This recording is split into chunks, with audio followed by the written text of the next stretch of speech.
Good morning. I am so delighted to have Elaine Heath here as our lecturer today, and then later on today, Elaine is going to be the preacher at our Requiem service. And I really want to encourage you all to come back for that service because we're going to do incredible music, and it's going to be an old-fashioned church service. And Elaine is going to preach about mourning and the productive use of mourning in our spiritual lives. And I'm really, really grateful for her. And I got to know Elaine last year at about this time. We had a few conversations while she was down at Duke Divinity School, and she and I have had several conversations over the past year, and I consider her just a treasure to the church and to the wider community. And one of the stories that she tells is the story of her life, which is someone who was born in Sterling Heights and went as a mature student to Oakland University, and then to Ashland Seminary, and then to, I can't remember where you got your MDiv proper. Was it Ashland? At Ashland. And then has found herself teaching and serving in the administration at one of the finest divinity schools in the country. And it's a story that needs to be lifted up, these itineraries of grace and these itineraries of incredible calling. And so I just asked Elaine to share her story because I know there are so many of you here who know Oakland University. Network in Canada. Those friends were, and that seemed far away at the time. I know in today's way of being, it's just over the border, but in those days, it seemed far away. And so much of the time, I was trying to take the next step forward, but I would run into this sort of cloud of grief and shame, internal obstacles. So the years in Sterling Heights were years of struggle, of hard work, of working at minimum wage to pay for my tuition, and going step by step and getting degree by degree, living into the call. In other ways, they were delightful years of riding bikes with the kids, of going to the park, enjoying a local restaurant, being part of the kids' schooling, seeing my kids grow up. A little epilogue about my family. When my parents were in their late 60s, they both came to faith as well. Some events happened in their lives, and they turned a corner. My father had stopped drinking, and my mother was able to stand up and say, I need faith for myself too. And they came to know Christ too. So our relationship entered into a new phase. Over the years, all of my siblings came to know Christ. Our whole family did. When my father died 20 years ago, I preached at his funeral. And when my mother died 2 years ago, she died as a saint who loved God very much. Somebody who was known all across the country, really, for her depth of prayer and spirituality. She lived with my husband and me for 7 years in her later years, and then she lived with one of my sisters, lived close to one of my sisters for the last 4 years of her life. And so our family has been able to experience deep reconciliation around all of these kind of wounds that happened when we were children. So those relationships continue to deepen. The fact that my sister and I can write this book together is a testimony of grace. And I give thanks to God for making all things new, being a part of that. Thank you so much. That was so amazing. That it is just one little crossover, and the reason why we like each other, obviously, is we both spent several years in London, Ontario. Where I was the Dean of Theology at Huron University College, part of Western. So, yeah, we probably both know the single Chinese restaurant there. We do. It's an amazing place. We have time for questions, and I want to say, first of all, how profoundly honored I am for you to speak the way that you have today. And it's an incredible gift to us to be able to hear your testimony. And we don't do that enough in the Episcopal Church. And so thank you for taking such leadership with us. You're welcome. I think that the thing to keep in mind as you all think about the questions to ask is that Elaine can speak theologically. She can speak with an incredible amount of psychological insight. I think the issues around shame and guilt are really important, and I think many of us struggle with those. I also think that the whole idea of transformation and what's involved in that. And I also encourage you to ask questions that resonate with the geography and context of living here and the struggles of being someone who is a mature student trying to make their way. So we're open for questions.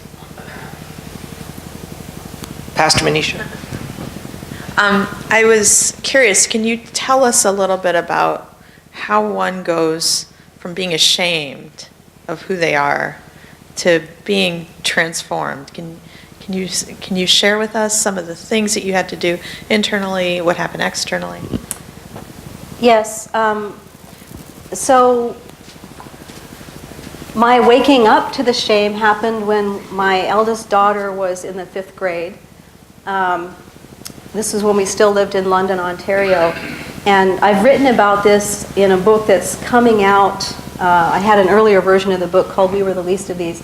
There's a new version that's coming out in the spring. It'll be out in February, I think, or March. It's called Healing from Sexual Abuse, Reading the Bible with Survivors. So this story is in that book.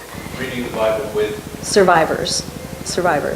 So the school was getting ready to show a video to the children on to help protect them from predators.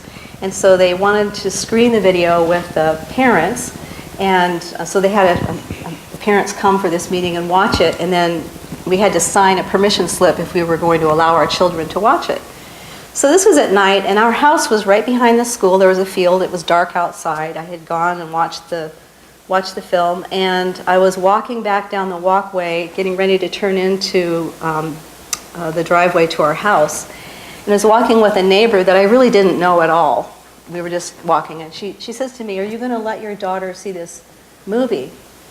And I turned to her, and the words like flew out of my mouth with no thought in my brain. And I said, "That was my story that we just saw in that movie." And then I was like, "Oh my God, I said the worst secret of my life. I just said it." And I was so filled with shame that I had said this. I was so glad it was dark so that she couldn't see me turn bright red and feel sick to my stomach. That was the moment I woke up and started to say to myself, because I just kind of stuffed all this stuff down. That's what you do so you can cope.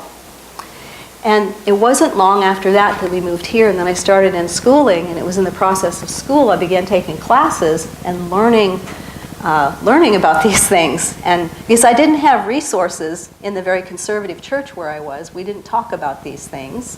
I'm not sure in the mainline church we talk about these things as we should. So then when I went to seminary is when I really began to move forward with healing, because there I took pastoral care and counseling classes and was involved with some therapy for myself and some other healing work and mentoring and so on. So for me, moving out of the shame into a sense of being God's beloved, that my life is important and I'm beautiful and I count. I do have a place at the table and my voice is important. That's not moving to a position of pride or egocentrism. You understand that, right?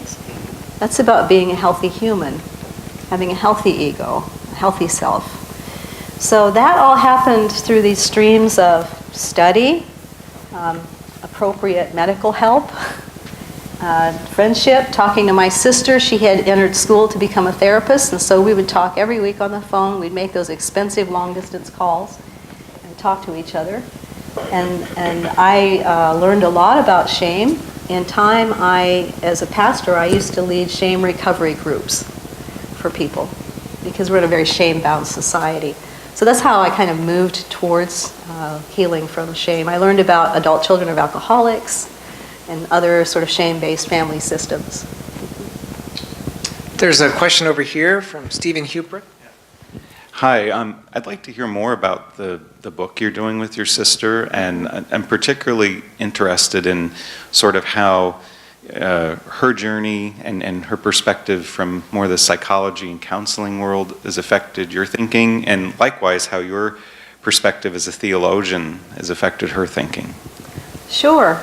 Well, you'll all be very pleased to know my sister is Episcopalian.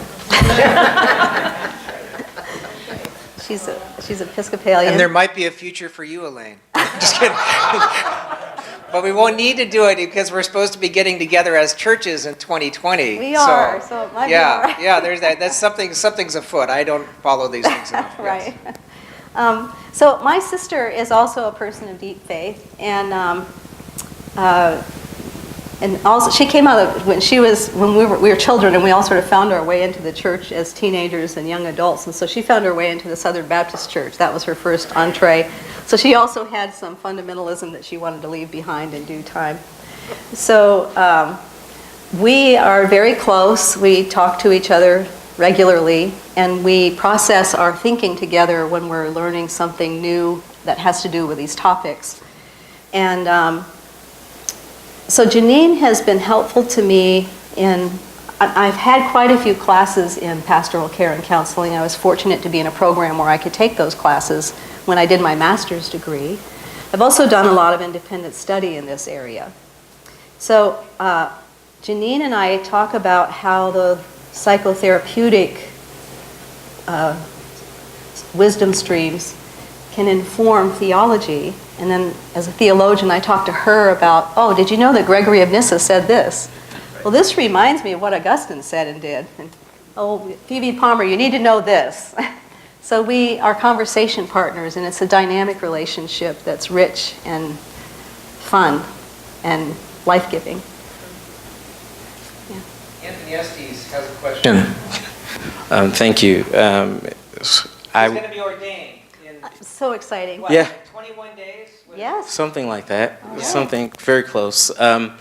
First, I just want to say I wish I had met you earlier in my life, because so much of your story is parallel with mine. And we can talk about that at some point after this. But what I want to ask you specifically about is the notion that there are some words and in some contexts where God delivers, like the children of Israel out of Exodus. And then there are other times when God says you have to persevere and make the best of it, Yes. as he says to the folks in Babylon in Jeremiah. Yeah. And my question is,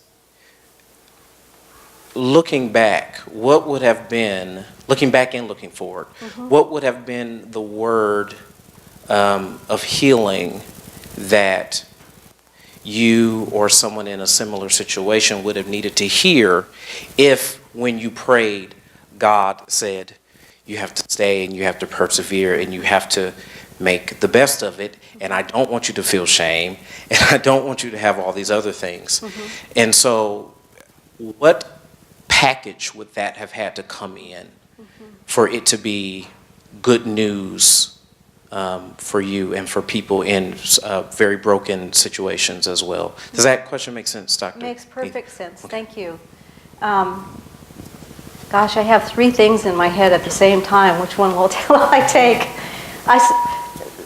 The journey continues, and I've had times even in my professional life where I'm well most days, right? I'm well. I'm happy and have a sense of well-being even when days are difficult. I have a deep sense of peace now, but I have to go through things institutionally, for example, of where there's oppression or where there's resistance or where there's injustice going on, and I have to persevere. So I'm still in that space in those kinds of ways, all right? In my personal life, it's not like that, but in my professional life, it's that way at times.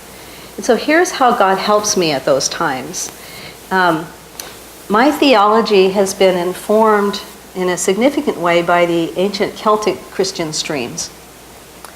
So I experience God encircling me, and I pray encircling prayers. Circle me, God. And I pray these prayers. These are old Celtic prayers. Circle me, God, and go with me as I go into this day. And I envision God encircling me. I envision the Holy Trinity being around me like this, and I'm in here. And they stand between me and all that would harm what I'm supposed to be doing. And I see that through the day. So that's a way that I pray. From the scriptural narratives, I remember 2 stories in particular. Both of them are wilderness narratives, and they're connected to each other. The first one is the Exodus event. So the Exodus event is a perfect archetypal story or a template for what it takes to come out of a life of bondage into a life of freedom and meaning, a life that's for others, but also for your own well-being. And every testing that the people go through in the wilderness is the same kind of threshold testing that people have to go through to come out of a violent background. Claiming your identity again, who is God, who am I, what does it mean to be in this world, finding boundaries again, that's what the law is about. No, I'm not going to take somebody's stuff and they're not taking my stuff. Okay, that's a narrative of coming into wholeness for the sake of the world and for your own sake.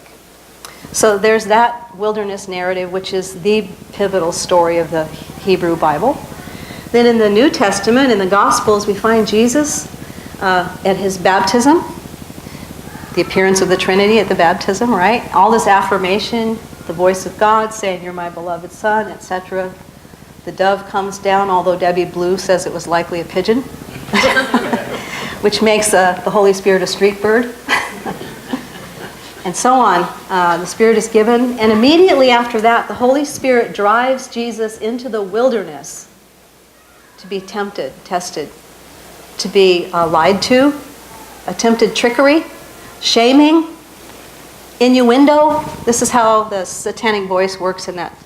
And so what does Jesus do? Jesus has to persevere. And in the end, angels came and served him, and he survived. So those 2 stories help me in those kinds of situations. What other questions? Francis. Hold on, just so that we have it for posterity. Thank you. Thank you for your story. It's really very inspiring. And I'm struck by the language that you use. You talk about shame being constricting. And I'm also struck by the people that you met along the way and how they really fostered your belief in yourself and caused you to maybe enlarge what you saw possible and validated the word of God to you. Yes. And I've heard often that one of our problems that we face as humans is sort of a failure of imagination. Yes. That we don't have God's imagination, and so we lessen what's possible because of that. So I'm wondering if you could help us think about how we can foster that imagination, not only for ourselves but for other people, so that we could be your female Carol. Yes. To somebody else who was really such a pivot in the way you told the story. That's such a pivotal interaction for you to have. It was. Yeah. Yeah. That's a wonderful question.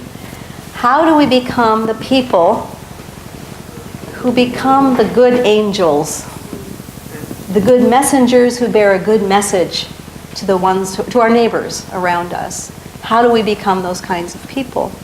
Well, our own imagination has to be sparked, right? So let us open our imaginations and let them be shaped by the great narratives of Scripture. God delivered these people from bondage and created a whole new people. So these stories in the Bible of transformation, these are our stories. And Walter Brueggemann talks about this, that to become a Christian is actually to restory our lives right into the text, so that text becomes our story. So in the church here, whatever you can do to foster that kind of imagination is critical. And then get to know the stories of as many people as you can who've experienced this kind of transforming grace, and let that spark imagination. When I think about pragmatic things, the people who literally saved my life as I was growing up and on into adulthood, I'll just name a few of them. When I was 8 years old, that was a particularly traumatic year for me. And there were some people, there was my 3rd grade teacher, Mrs. Lyons. Of course, we lived in Oregon at the time and lived out in the country, this little shack. And Mrs. Lyons loved me. She always treated me with respect, even though I wore the same clothes over and over again and didn't bathe enough and my hair looked weird, right? She could see sometimes when I came to school that I was hungry. She could see that I needed some help. So I remember Mrs. Lyons one day saying to me, the recess bell rang, and she said, "Elaine, could you just stay in for a minute while the other children go outside?" And of course I was terrified. I thought I was going to get in trouble.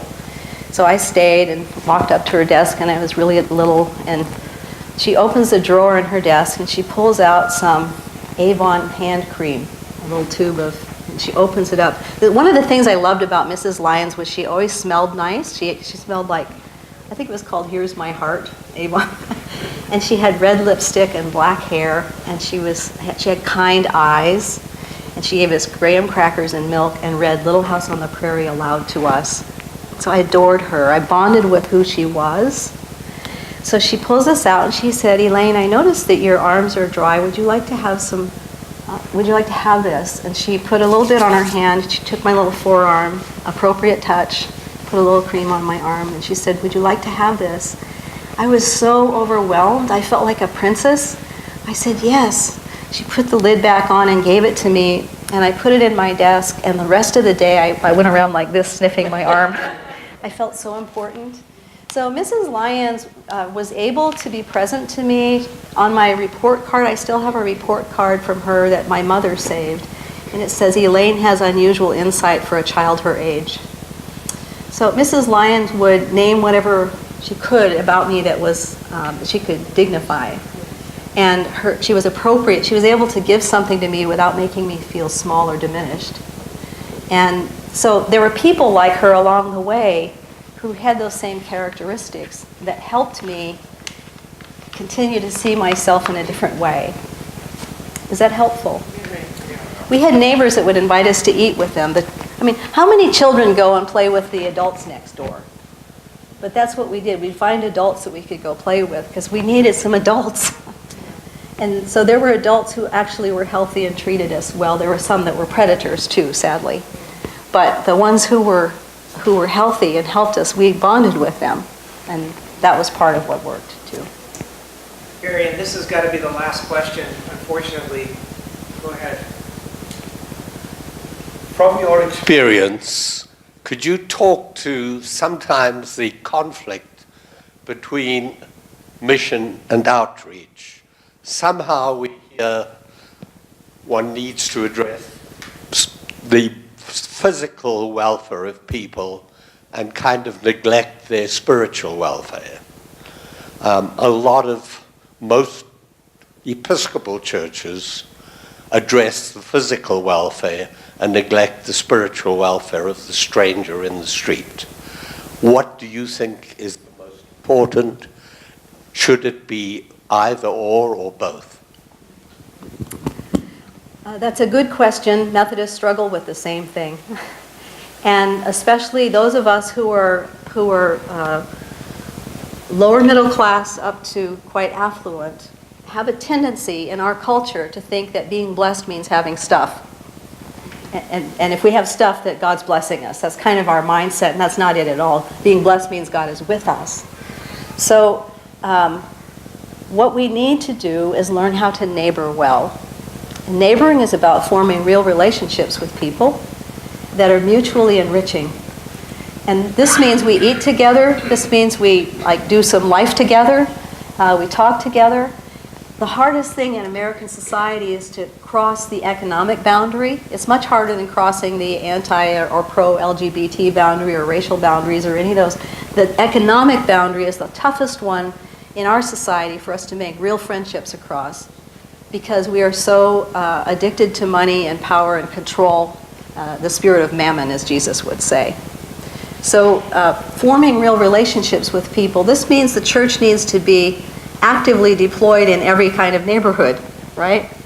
So we need Christians in every neighborhood who are forming community around their kitchen tables, who are the Carols, who are the Mrs. Lyonses, who are the neighbors that say, yes, you can come and play at our house and pick cherries from our tree. we need that. What really is harmful, there's a book called Toxic Charity, among others, that you could read about this, where we who are wanting to do good are giving down. Does that make sense? I've been the recipient on the other end of that, and I assure you it compounds the shame and the anger at systemic structures that prevent people from coming up out of poverty. So relationships that are genuine relationships, that are not exploitive, that are real, this is the way forward. We have to stop at that. Sorry, I don't know what happened there. We have to stop at that point. Boy, this mic is now going to need reply. Oh, there we go. So, thank you so much, Elaine. You've blessed us tremendously. And let me all remind you that Elaine is going to be preaching tonight at 6 p.m., and this will be part of our Requiem Eucharist. So please join us for that. Thank you so much, Elaine. You're welcome.